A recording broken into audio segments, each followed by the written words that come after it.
আসসালামু আলাইকুম। আমাদের প্রধান উপদেষ্টা অধ্যাপক ডক্টর মোহাম্মদ ইউনূস নিষ্পাপ শিশুর মতন তিনি কিছু চরম মিথ্যাচার করেছেন। তিনি যেহেতু আমাদের প্রধান উপদেষ্টা, সরকারের নির্বাহী প্রধান, আন্তর্জাতিক খ্যাতি সম্পন্ন ব্যক্তি, আমি তো সরাসরি তাকে মিথ্যাবাদী বলতে পারি না, তাই না? আমার কাছে মনে হচ্ছে যে শিশুরা যেমন মিথ্যা কথা বলে তারা তো নিষ্পাপ, আমাদের প্রধান উপদেষ্টাও নিষ্পাপ। দোহাতেও অবস্থানের সময় কাতারের যে তিনি গেলেন, তখন আন্তর্জাতিক গণমাধ্যম আল জাজিরার টক টু আল জাজিরা অনুষ্ঠানে তিনি একটি সাক্ষাৎকার দিয়েছেন। সাংবাদিক নিয়েভ কারমার তাকে কিছু প্রশ্ন করেছেন বাংলাদেশের বর্তমান বাস্তবতার জায়গা থেকে। তার মধ্যে একটি প্রশ্ন ছিল যে অন্তর্বর্তী সরকারের মধুচন্দ্রিমা সম্ভবত শেষ হয়েছে, সরকারের সামনে এখনো অনেক বড় চ্যালেঞ্জ, তিনি এইগুলো কিভাবে মোকাবেলা করবেন, ডক্টর ইউনূসের উদ্দেশ্যে বলছেন। আমাদের প্রধান উপদেষ্টা যে কথাটি বললেন তা হচ্ছে এরকম যে দুটি বিষয়, একটি জনগণের অধৈর্য নিয়ে, তা মধুচন্দ্রিমা শেষ হোক আর না হোক, বাংলাদেশের পরিস্থিতি দেখে এখনো মানুষ মনে করে অন্তর্বর্তীকালীন সরকার এখনো তাদের জন্য ভালো। তারা বলছে না অন্তর্বর্তীকালীন সরকারকে যেতে দাও, এটি বলছে না। আজ আমাদের নির্বাচন, কেউ তা বলেনি, এদিকেই আমরা যাচ্ছি। কি অদ্ভুত ভাবে তিনি এই শব্দগুলো উচ্চারণ করলেন। এর আগে অন্যান্য উপদেষ্টা যখন বলেছেন যে আওয়ামী লীগের অবশিষ্ট মেয়াদ থাকতে চায়, কেউ বলেছেন যে জনগণ চায় যে এই সরকার 5 বছর ক্ষমতায় থাকুক, আমরা সমালোচনা করেছি। আমরা মনে করেছি যে এইসব অর্বাচীন কথাবার্তা কেন উপদেষ্টা বলছেন, কেন যে বলছেন তা বোঝা গেল আমাদের প্রধান উপদেষ্টা যখন তিনি নিজের ঢোল পেটাচ্ছেন তার ক্ষমতাকে দীর্ঘস্থায়ী করার জন্য, আরো ন্যূনতম 5 বছর থাকার জন্য, তখন তার সৈন্য সামন্ত কি করবে? তিনি যা করবেন বলবেন তাই তো। এবং তিনি কোন দুঃসাহসে শেখ হাসিনার সমালোচনা করেন?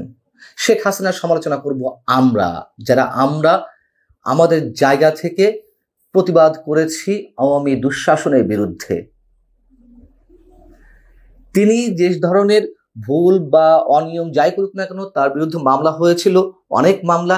সেই জায়গা থেকে শেখ হাসিনার একটি প্রতিহিংসা থাকতে পারে, আমাদের কোনো প্রতিহিংসার জায়গা ছিল না, আমাদের কোনো প্রতিশোধের জায়গা ছিল না। আমরা আমাদের মতন প্রতিবাদ করেছি।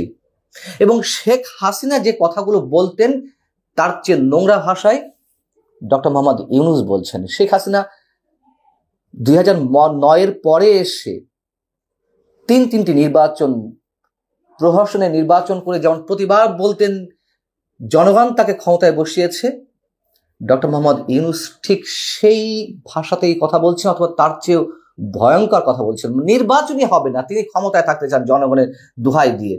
জনগণ কতটুকু তাকে রাখতে চাচ্ছে ক্ষমতায়?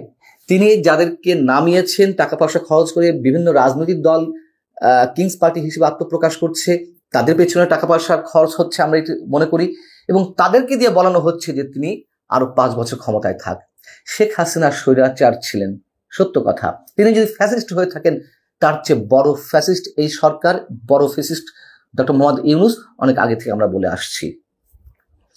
বিবিসি বাংলাকে এর আগে একটি দেওয়া সাক্ষাৎকারে তিনি এই ধরনের মন্তব্য করেছিলেন যে দেশের বিপুল পরিমাণ মানুষের আস্থা বর্তমান সরকারের উপর রয়েছে, অপরাধের পরিমাণ মোটেই বাড়েনি, এগুলো হচ্ছে একটা খুচরো বিষয়। যে পরিমাণ অপরাধ ছিল সেগুলোকে তিনি খুচরা বিষয় বলছিলেন। তার এই বক্তব্যের পরিপ্রেক্ষিতে আমি একটি জরিপ চালিয়েছিলাম এই ইউটিউব চ্যানেলে মানচিত্রিতে। তো সেখানে 30-35 হাজার ভোট পড়েছিল। 86% মানুষ তার এই বক্তব্যের বিরোধিতা করেছিলেন, অনলি 13% মানুষ তার পক্ষে ছিলেন। যাই হোক, আল জাজিরাতে তিনি রোহিঙ্গা বিষয়ে কথা বলেছেন। তিনি বলেছেন আমি জাতিসংঘের সাথে কাজ করছি, মিয়ানমারের সাথে বোঝাপড়ার চেষ্টা করছি। কি বোঝাপড়ার চেষ্টা করছেন সেটা আমরা শুনলাম, জানলাম, দেখলাম। রোববারই আমাদের পররাষ্ট্র উপদেষ্টা বললেন যুক্তরাষ্ট্রকে বা যুক্তরাষ্ট্রের দাবি, জাতিসংঘের দাবি অনুযায়ী করিডোর দেওয়া হচ্ছে মানবিক সহায়তা পাঠাতে মিয়ানমারে। এ বিষয়ে কথা বলেছি এবং ভয়ঙ্কর একটা ছায়া যুদ্ধ, একটা প্রক্সি ওয়ারের মধ্যে আমরা ঢুকে যাচ্ছি। এবং তিনি বলছেন যে আমরা সমাধানের চেষ্টা করছি। এই জায়গাটিতে আমি স্পষ্ট করে বলবো, তাতে যতই খড়গ নেমে আসুক না কেন, যুক্তরাষ্ট্রকে করিডোর দিয়ে দেশের মানুষের সঙ্গে প্রতারণা করা হচ্ছে, দেশের সঙ্গে ভয়ঙ্কর প্রতারণা করা হচ্ছে। ভয়ঙ্কর খেলায় তিনি মেতে উঠেছেন নিজের ক্ষমতাকে পাকাপোক্ত করার জন্য। আল জাজিরাতে সাক্ষাৎকারের সময় তিনি বলেছেন যে সেই একই ঢোল পিটিয়েছেন, তবে একটু সরে এসেছেন, মানে তার জায়গায়, তার জন্য যেটি ভালো সেই জায়গাটি থেকে একটু সরে এসেছেন। তিনি আগে বলছেন ডিসেম্বর থেকে জুনের মধ্যে যে কোনো সময় নির্বাচন, এখন বলছেন যে ছোট সংস্কার হলে ডিসেম্বর, বড় সংস্কার হলে জুন 2026-এর, অর্থাৎ থেকে শব্দটা বাদ দিয়ে দিয়েছেন। আস্তে আস্তে তার চেহারা স্পষ্ট হচ্ছে সবার সামনে। এবং আমি একটা জিনিস বুঝি না, ছোট সংস্কার হলে ডিসেম্বর, বড় সংস্কার হলে জুন, 6 মাসের ব্যবধান।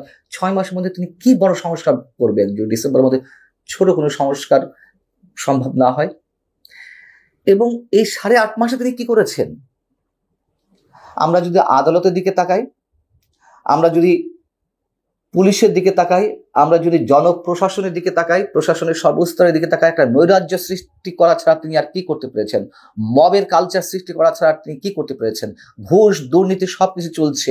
মেগা প্রকল্প নেই বিধায় মেগা দুর্নীতি আমাদের সামনে আসছে না। দুর্নীতির মাত্রা কি থেমে আছে? আল জাজিরার সাংবাদিক যিনি সাক্ষাৎকার নিচ্ছিলেন, নিয়েভ বার্কার, যখন তাকে জিজ্ঞেস করলেন যে আওয়ামী লীগ নির্বাচনে অংশ নেবে কিনা, তার ম্যাটিকুলাস ডিজাইনের উত্তর আমরা কি অদ্ভুতভাবে পাচ্ছি। আওয়ামী লীগ নির্বাচনে অংশ নেবে কিনা এই প্রশ্নের উত্তরে প্রধান উপদেষ্টা বললেন এটা তাদের বিষয়, তারা নির্বাচনে অংশ নেবে কিনা তাদের বিষয়, তারা এখনো ঘোষণা দেয়নি যে নির্বাচনে অংশ নেবে কিনা। প্রথমে নিষ্পাপ শিশুর মতো বলছিলেন যে আমি কিছু জানি না। যখন প্রশ্ন করা হলো যে এটা কি নির্বাচন কমিশনের উপর ছেড়ে দেওয়া হচ্ছে, তিনি তখন বললেন হ্যাঁ এটা ইসি সিদ্ধান্ত নেবে। আবার পরক্ষণে বলছেন না, সাথে আবার যে বিভিন্ন রাজনৈতিক দলগুলো আছে তারা বসে সিদ্ধান্ত নেবে যে আওয়ামী লীগ নির্বাচনে অংশ নেবে কিনা। এবং সবচেয়ে মজার কথা হচ্ছে এটি তো আর লুকানোর কোনো কায়দা নেই, অস্বীকার করার কোনো কায়দা নেই যে শেখ হাসিনাকে প্রত্যর্পণের বিষয়ে, দেশে ফিরিয়ে আনার বিষয়ে বিমস্টেক সম্মেলনের ফাঁকে ভারতের প্রধানমন্ত্রীর সঙ্গে যে বৈঠক হয়েছিল সেখানে তার পক্ষ থেকে, ডক্টর ইউনূসের পক্ষ থেকে দাবি জানানো হয়েছিল শেখ হাসিনাকে ফিরিয়ে দেওয়া হোক। এবং কতটা কি বলা যায় এটাকে, মানে পাত্তাই পেলেন না। ভারতের প্রধানমন্ত্রী নরেন্দ্র মোদী বলে ফেললেন যে এটা সম্ভব না। তার পরপরই ডক্টর মোহাম্মদ ইউনূস বললেন যে তাহলে তাকে চুপ থাকতে হবে, তিনি কথা বলে বাংলাদেশে অস্থিরতা সৃষ্টি করছেন। নরেন্দ্র মোদী মুখের উপরে বলে ফেললেন এটাও সম্ভব না। আমরা বাক স্বাধীনতা বিশ্বাসী, সেখানে সামাজিক যোগাযোগ মাধ্যম ওপেন ভারতে, অতএব তিনি কিছু বললে আমাদের কিছু করার নেই। এই কারণে বললাম যে অস্বীকার করার কোনো উপায় নেই। এর আগে প্রধান উপদেষ্টা প্রেস সচিব আমাদের বিখ্যাত সাংবাদিক মিস্টার শফিকুল আলম, তিনি এসে ঢাকঢোল পিটিয়েছিলেন, নিজের ফেসবুকে স্ট্যাটাস দিয়েছিলেন, গণমাধ্যমের সামনে কথা বলেছেন যে খুব সিরিয়াসলি শেখ হাসিনাকে ফিরিয়ে দেওয়ার বিষয়টি ভারত নিয়েছে এবং খুব আন্তরিকতার সঙ্গে তিনি এই কথাগুলো শুনেছেন। সেখান থেকে সরকার আশাবাদী। এবং তিনি আরো কিছু মন্তব্য করেছিলেন, সেই জায়গা থেকে ভারতের বিভিন্ন গণমাধ্যম সে দেশের কূটনৈতিক সূত্রের বরাত দিয়ে স্পষ্টভাবে জানিয়ে দিয়েছিল যে শফিকুল আলম মিথ্যাচার করছেন। এমন কোনো মন্তব্য ভারত সরকারের পক্ষ থেকে করা হয়নি বা এ ধরনের কোনো অ্যাটিটিউডও শো করা হয়নি। অর্থাৎ ভারত জানিয়ে দিয়েছে। এরপরে তো আর শফিকুল আলমের মতন তার যিনি শীর্ষ এই মুহূর্তে, তার মতো তিনি আর এই বিষয়টি মিথ্যা বলে অন্যভাবে উপস্থাপন করবেন সেটির তো সুযোগ নেই। অতএব তিনি এটি বলতে বাধ্য হয়েছেন, স্বীকারোক্তি দিতে বাধ্য হয়েছেন। নরেন্দ্র মোদী কি বলেছিলেন? এই হচ্ছেন আমাদের শান্তিতে নোবেল বিজয়ী আমাদের সরকার প্রধান অধ্যাপক ডক্টর মোহাম্মদ ইউনূস। তিনি কি করতে যাচ্ছেন স্পষ্ট করে দিয়েছেন, আরো স্পষ্ট করে দিয়েছেন এর আগে যা কথাবার্তা বলা হচ্ছে সরকারের পক্ষ থেকে। এটি বাংলাদেশ মনে রাখতে হবে, শুধু এটুকুই বলি। আল্লাহ হাফিজ, ভালো থাকুন সবাই।